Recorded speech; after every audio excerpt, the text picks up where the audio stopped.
Hi guys, it's Mark Hvidsten here. I'm actually sitting in a hotel room in London where I am for a few weeks, but I'm normally based in Florida and spend the summers sort of New Jersey, New York. But anyway, I happen to be doing some stuff here, so really sorry can't be with you, and hope you have a fantastic time. And look forward to catching up through this video session that Andrew's doing for us. My family moved in grade three. Yeah. So my family moved from Johannesburg in 1966, I think it was, and that was grade three year. And I had the pleasure of, after a sort of suburban regular school in Johannesburg called Franklin D. Roosevelt uh, Primary School, which was in one of the suburbs of Johannesburg. And I rather oddly found myself in the boarding school in a strange room along with another class. And there was a Mr. Jabber and this complete maniac called Mr. Warner. And seriously, you can't imagine my shock. I mean, we've seen lots of things on Facebook and email about the travails of, Warner. But honestly, as a 9-year-old, which is what I was, I couldn't believe it. And I thought, what have I got myself into? Well, it didn't take long, right? I mean, it only took a few weeks to realize that while this was weird, it would probably figure itself out. And I really liked Mr. Jabber, right? I mean, I think he was a kind soul, and he certainly made me feel safer than I otherwise would have. But I will have an abiding memory of each was it getting shoved in the dustbin and people being hung up by their coats and stuff, and never mind the caning and all that sort of stuff. And I I just assumed it was normal, right? But anyway, as you grow older, and I guess these kind of calls with people who went to some of the best British public schools would be a lot tougher in terms of what they endured. As many of my friends who went to the school, but anyway, that's how it started. And I also have this memory of when rugby season came along, and I knew nothing about rugby, and so I said to somebody, I don't remember who it was, you know, how do I know what position to play? And this person said to me, "Can you find touch?" I thought, what? What does finding touch mean? But because I was 9 years old and a silly boy, I didn't want to admit I didn't know what it meant. So he said, I said yes. He said, well, then you should play fullback. And of course, I never played fullback, and it took me weeks to gently find out what finding touch meant, and I still didn't understand. But anyway, yeah. Only in South Africa and maybe New Zealand is the playing of rugby pretty much obligatory, except for you hockey playing people. But yeah. I have told the story many times to people of you pretty much had to play rugby. If you didn't play rugby, you had to do field hockey. If you didn't do field hockey, you had to do cross country, and there were no alternatives to that, right? And it required a medical certificate from memory not to play rugby, to play hockey, and so on. That's true, right? Yes. It's just, it's just, it's that is weird. Yeah. Just quickly, I should have mentioned at the top, I forgot. I'm going to try and minimize what I say. So normally I would be, saying yes, yeah, Sure. but I'm not going to do that to keep a Okay. nice clean audio. Oh, fine. Okay. I'll just, do this. So yeah, so then that was junior school, so 3, 4, and 5, and then you went to high school. And what was that like? The senior You school. know, I actually really liked high school. I mean, like most people, you're starting to mature physically, and I mean, in retrospect now, not many other ways, right? But I I had I had a sort of burgeoning. I think I opened up intellectually in a way which I didn't know, and I really, really liked. And the school was really good for me in that sense. I mean, it nurtured my curiosity. Most of the teachers were, I thought, outstanding for me. I'm not saying for anybody else. Of course, we had, Dewis Campbell and weirdos and stuff, but they were fantastic. And the guy who made a massive impression on me was Doug Brown. He had some private talks with me where he sort of, roughly speaking, said, "Don't mess around. Do your best, right? You can always mess around, but this is the time." And it was inspirational to me. I mean, of course, I had to pretend with everybody that I wasn't doing my best, but I was, right. So I really enjoyed that, and then the camaraderie and the laughter, and Mike Canty, who was my next door neighbor as well, and the crowd of you, Boxall. Terry. And that crowd, I felt sort of part of it, and I loved the cricket and the rugby, and even the athletics day and stuff. I mean, it was like this package of youth and exploration, and so I look back at that with a lot of fondness. And I know that not everybody has a great memory of this stuff, right? But I'm not fool myself. I mean, we're in this crazy, privileged, weird apartheid environment, and vaguely understood it. But I certainly didn't have strong political awareness in those days. I just felt guilty somehow, right? But I did kind of look forward to going to school most days, and it was pretty much a good adventure. And I felt that this was a special time, even though as a kid you don't normally know that. I mean, but I just thought this is pretty damn good. But I think what really made it special was the friends, right? I mean, and I can remember so many nights, either drinking coffee at Lyle Abel's house, and we used to talk shit about the next day's rugby games. and listening to music, right? And I mean, I could go on for hours about my time with Michael and the Cantys and the neighborhood and stuff. I mean, if you read Michael's latest book, you'll see a lot. But I mean, it was so to me, the Cantys were this most fascinating family. I mean, I loved everybody in it, and Michael was developing in the midst of these highly creative, highly principled, highly energetic. I mean, his mother was just the most beautiful woman, right? I mean, she was a pretty woman, but I don't mean that's not what I'm talking about. She was a beautiful, beautiful woman, filled with compassion, and his father, playing his clubbius and solitaire and grunting, but clearly just smart as a rat, right? And David was this sort of poetic soul, and Peter seemed to me crazy, right? And he was pretty crazy, right? But I mean, but it was it was amazing to experience at a very young age a family so different from my own, which was a sort of conservative, church-going. I assume there was a very uptight kind of family. And there was this family, including one of my closest friends, who seemed to be pushing at the boundaries of life. And of course, you pay prices along the way, and Michael's will tell you about these things. But I mean, I'll always treasure my time with Michael, because outside of school, we spent a great deal of time, and he.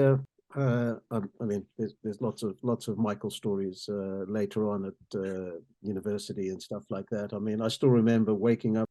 I used to sleep when I was still living at home at college, at university, and I would sleep with the door to my room open to the garden. And in retrospect, I mean, whatever, right? But I woke up one night with Michael leaning over me, and I said, "What?" he said, "Look, they're onto me. They're chasing me. I said, "Who?" And he said, "The secret police and stuff." Anyway, I mean, he was stoned completely out of it, but he was. And this was a bit before he first had to go for some treatment. Oh my God, it was raw life in this most, and the impression it made on me. I mean, it stayed with me my whole life, right? Because I mean, not just that thing, but I mean, just but the Canties as and as Michael has documented his family history and stuff. I don't know if you've read these things, but they're fantastic. I Yes. mean, and uh, I it gives me a lens back now as I've lived my life to interpret it in and I'm really envious. I mean, I think it's just wonderful, and I mean how he has this vivid memory of everything is absolutely incredible. Right? But anyway, that's that, and of course I also have very strong memories of school time with and university time. Graham and Lyle, and there was this extended group that morphed in and out, right? And oddly, Michael wasn't really part of that, right? But I mean, but it was, and Dave Atwell was part of a group as well, and we had the surfing crowd for a while, and I mean, it's all a bit of a blur now, but uh, but I was very lucky, as I say, to have mostly enjoyed all of that time. And my time at university was less enthralling. Actually, I found it, pretty. I mean, I did the rag thing with you, which was interesting. Debutantes, right? Yes. And I seem to be driving young girls back to nursing school digs late at night. You did.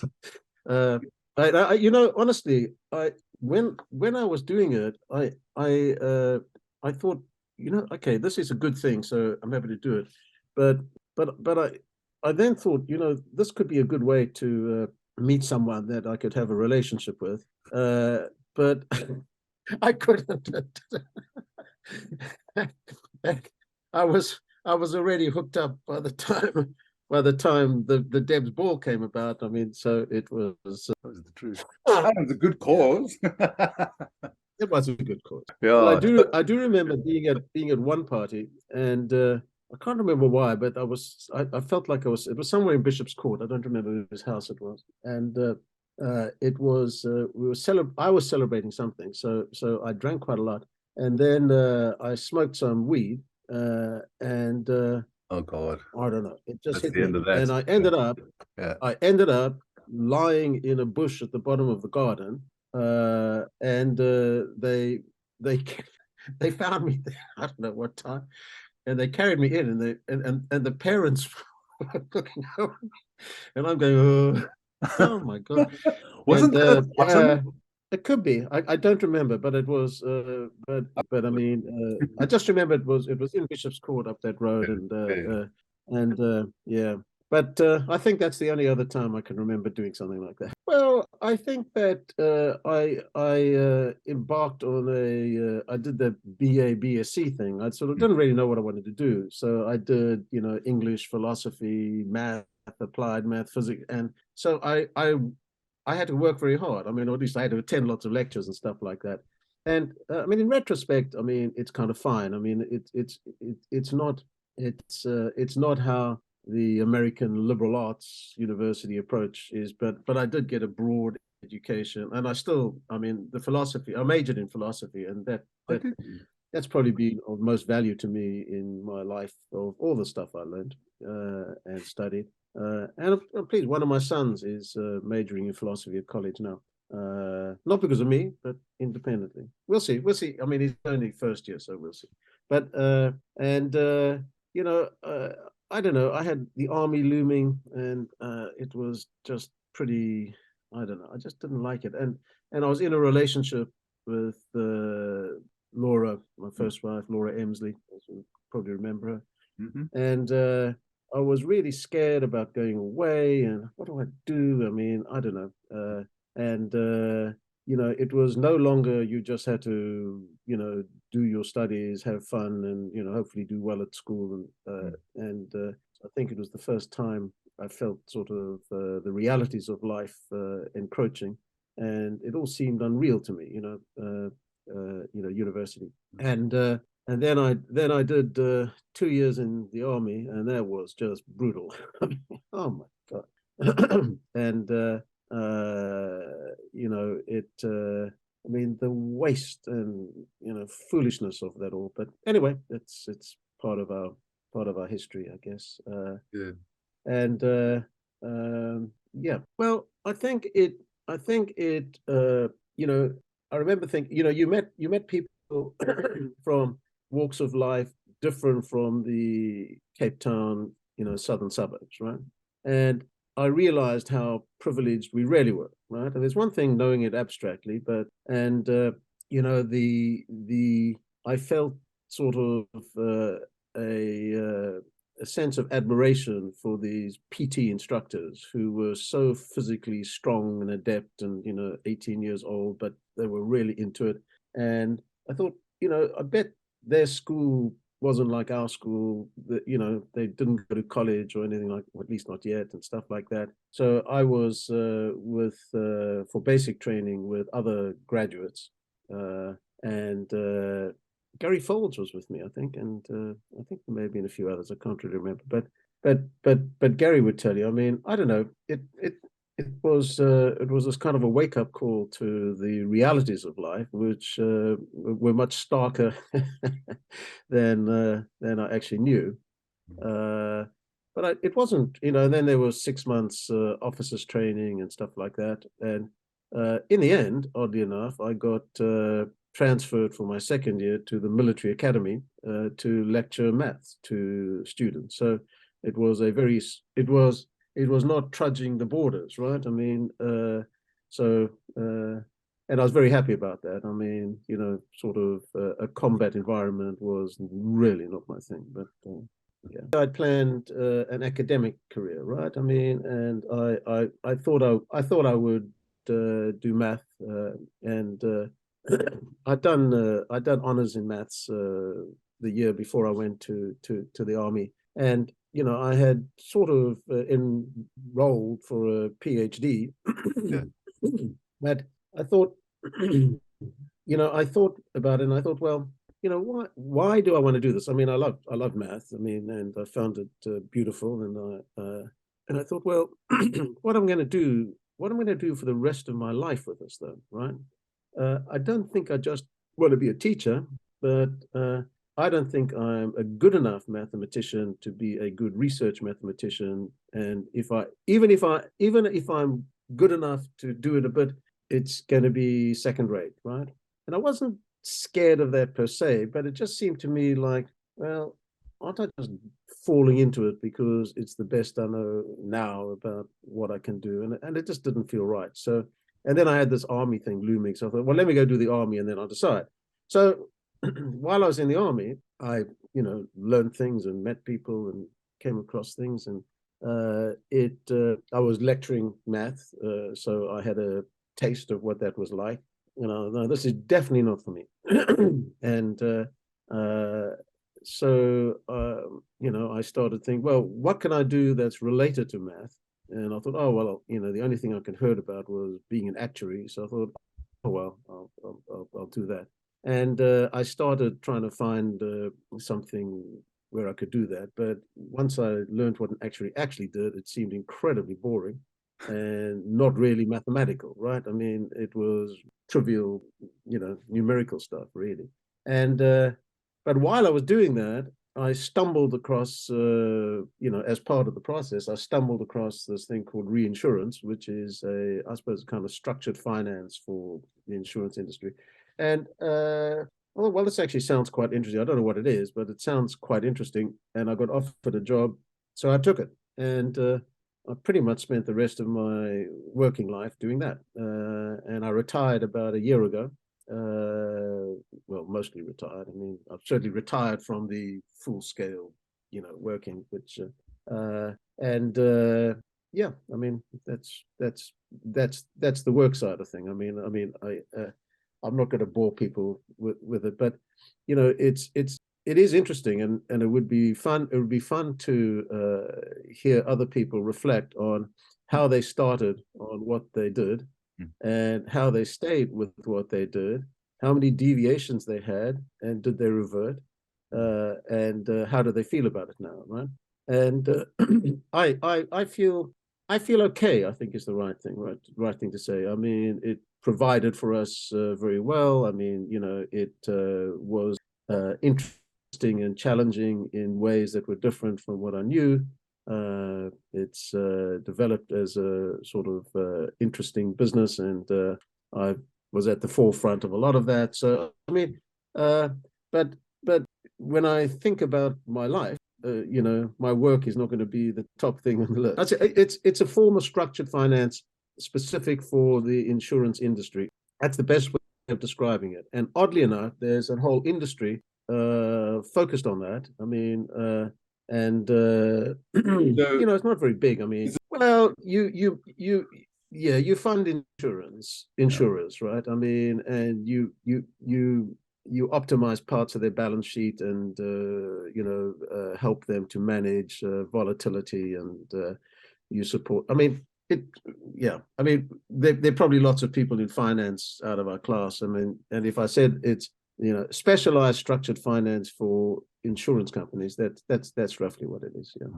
That's only... and nobody looks to go into reinsurance. Everybody just drifts into it, like me, by accident.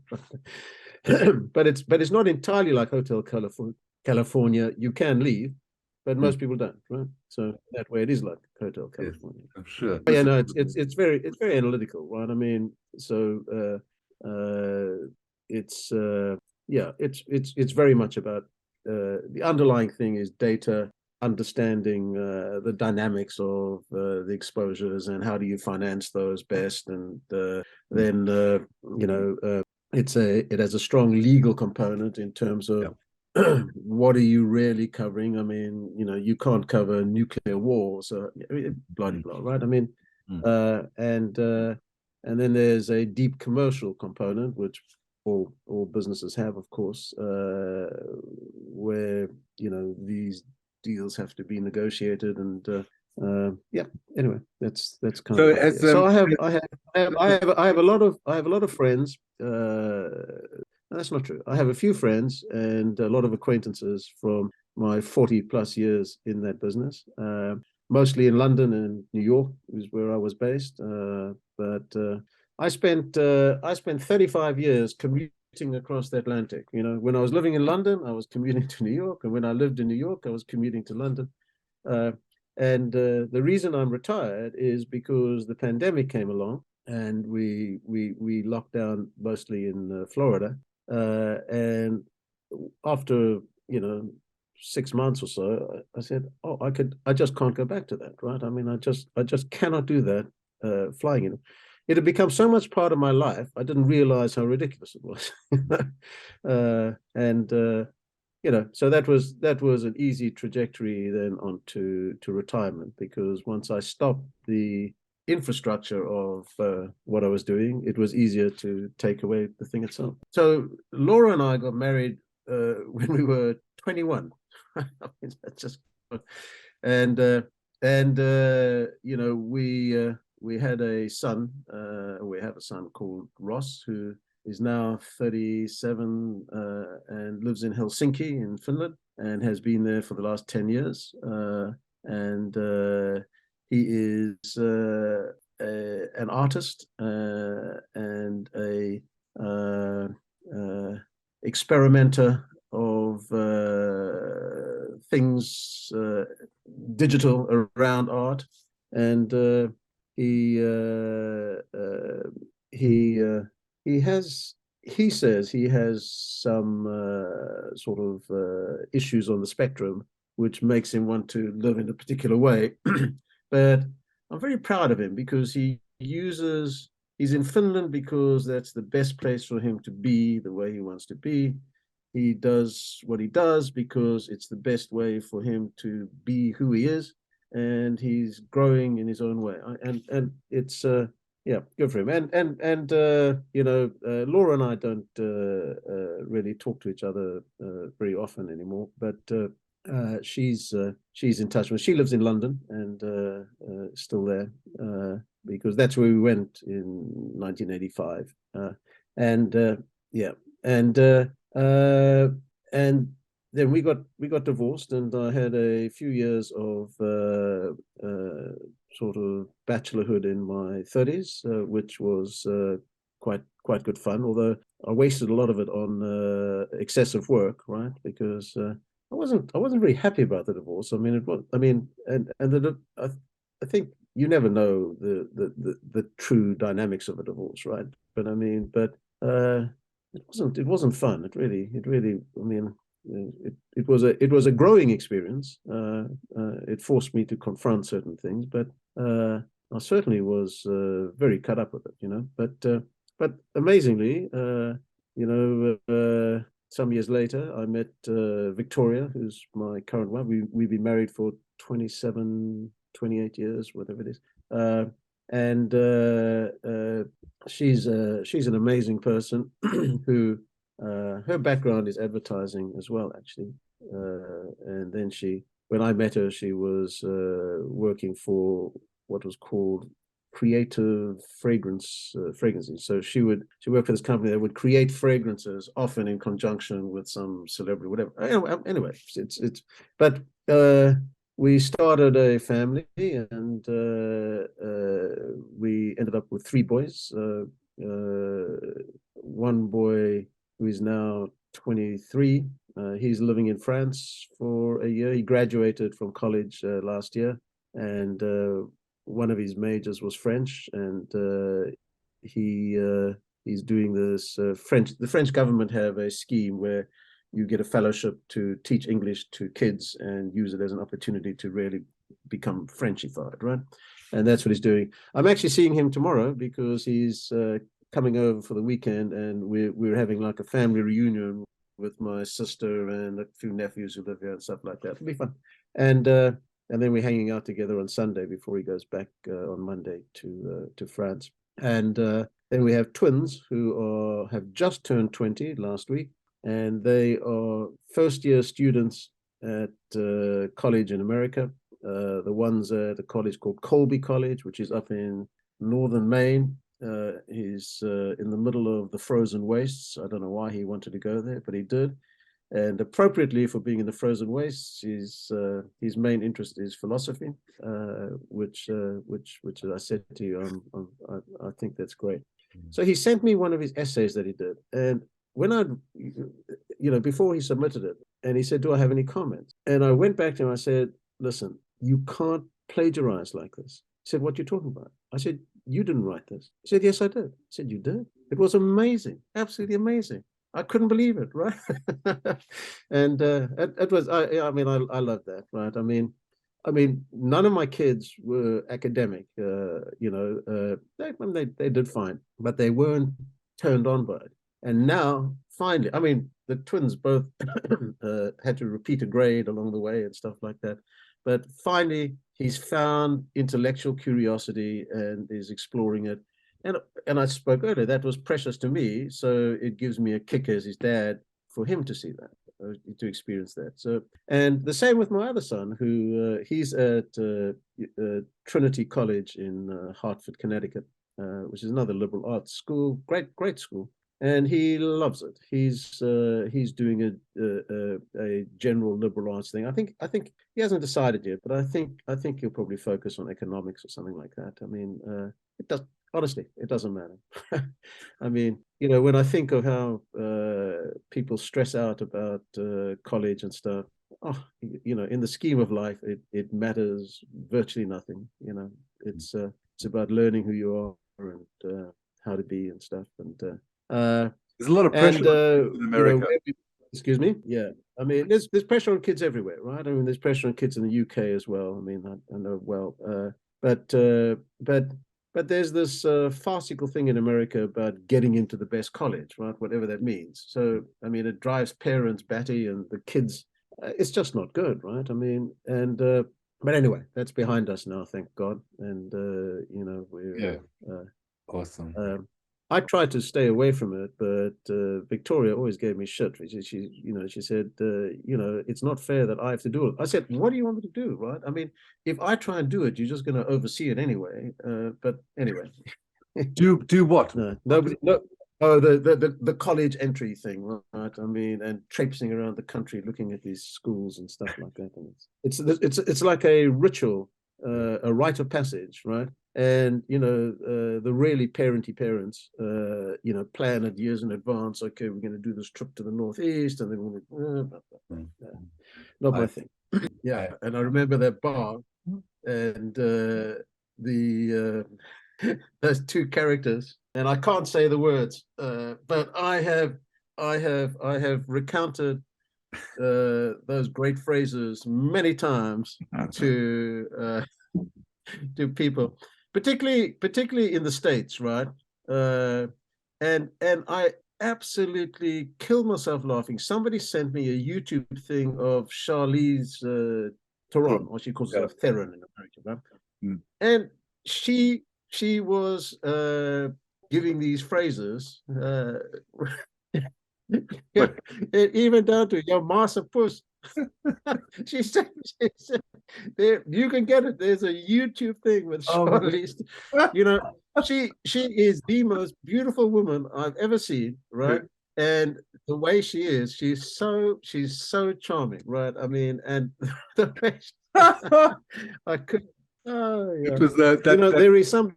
I mean, you do have, and you can cut this out of it, but there is something special about your marsupus. I mean, you're just because the way you said your marsupus. Yeah, I mean, oh my God! There's no other swearing phrase in any language anywhere the same, right? No, nothing. And it's not disrespectful to women, I promise. So I've had this thing in my adulthood about what does it mean to be South African for me. And if I said to you I don't feel South African, it's both true and not true. I mean, I grew up, I mean, I'm full of South Africanness, whether I like it or not. I have a South African accent. I can't, you can't get rid of it. Everybody, yeah. But if you ask me what I am, I wouldn't say I'm South African, right? I would say, I feel probably more British than South African, and I feel more American than South African. I mean, but I'm not totally American or totally British. I'm a mid-Atlantic kind of person. My kids are essentially American. My wife is American, although she grew up in Switzerland. My eldest son is. Plug in here. Ask me what I am, I wouldn't say I'm South African, right? I would say, I feel probably more British than South African, and I feel more American than South African. I mean, but I'm not totally American or totally British. I'm a mid-Atlantic kind of person. My kids are essentially American. My wife is American, although she grew up in Switzerland. My eldest son is. Plug in here. My plug's popped out and my computer's about to die, and I don't want that to happen. Okay, all good. Keep going. So my eldest son is, he identifies as Finnish. He grew up in London, but he doesn't like Britain, right? And my other son, who's now in France, my wife was saying to me, I think he's just going to try and get a job in Europe or in London and, whatever. I said, whatever, right? Mm. So here's this thing, right? So my wife grew up in Switzerland, is now a British and American citizen, as I and all my kids are. She thinks of herself as a mixture between Swiss and something. I'm originally South African, but I don't feel South African. I'm probably American and British. I probably feel more American now that, sort of I'm not traveling all the time. My other son, as I say, he identifies more as a European or British than anything else. And my twins are definitely American, right? But as they evolve their own consciousness, who knows, right? And I wondered how many other families there are like us who are sort of citizens of the world, and deep nationalism means nothing to me, right? So when it comes to sport, I'll support. It depends what sport it is, right? But for a long time I didn't support South Africa in anything, right? Because and then when they I wouldn't support the rugby team because they were so horrible, right? And then the cricketing team seemed, but it was, I have this choice of three nations to support, and my kids have grown up supporting two nations, right? And anyway, it's interesting. And my wife has this European yen, so there's a we are terrible targets for nationalist politicians. That's all I can say, because it's all bollocks, right? I mean, and we don't disrespect any of the countries we're part of, right? Not in the slightest. But life is way beyond that, right? And I don't know. I get the sense that because of the diaspora from South Africa, I'm sure there are plenty of our colleagues who have similar or adjacent types of feelings and